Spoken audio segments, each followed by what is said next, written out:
Okay, this is just a quick overview of replacing the compressor on a heat pump model Y or 3. I'm currently pulling, there's a new compressor already installed and I'm pulling a vacuum on it. In order to replace it, of course you need to take out the frunk plastics, take out the air intake with the filters, which really reveals these connectors for the refrigerant. Of course you need to empty the refrigerant system before you do anything, and before you pull any refrigerant out you need to put the car into the refrigerant removal process / filling process on the dashboard service menu. After you have removed all the refrigerant, what you need to do is take out the battery. This one has a lithium battery. If it has a normal 12-volt battery, same deal. Take the battery out.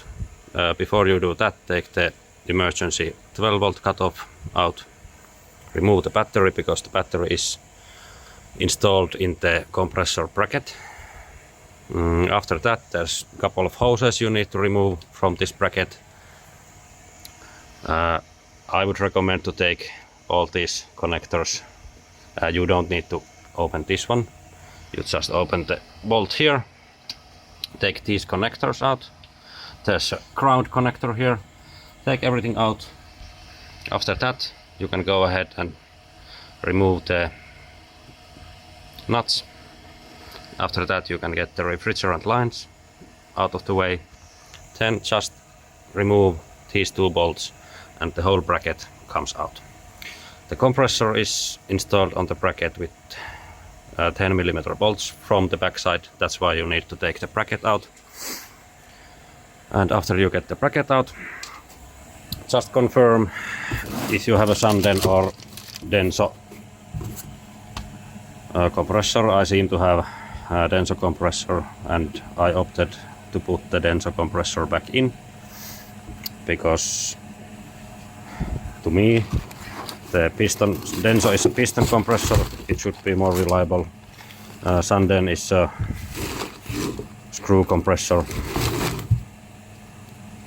and to me it's more prone to failure. If you don't have access to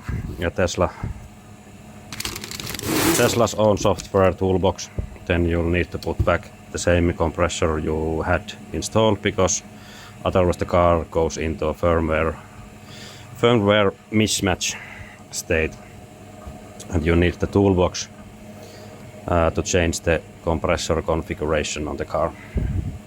Anyways, I'm going to use the toolbox either way, because in the Tesla configuration there's an option to limit the maximum RPM of these compressors to 8000 RPMs. Both of these compressors are maximum of 9000 RPM compressor, and by default the Tesla software spins this up to 11,000 RPMs, and I suspect that's one of the major reasons these things fail.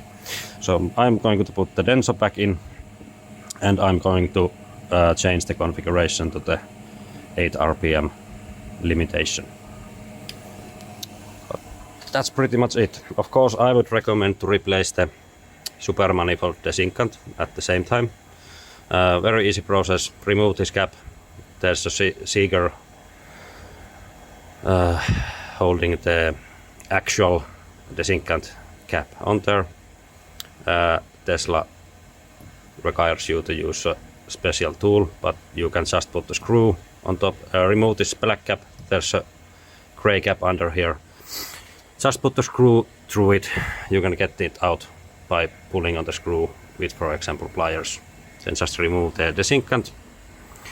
Put the new one in. It comes with the new cap, with the new dust cover, with the new holder socket for the cap.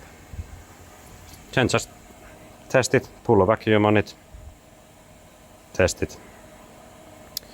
And let's see, maybe I get my old compressor was working, but it was screaming like a maniac.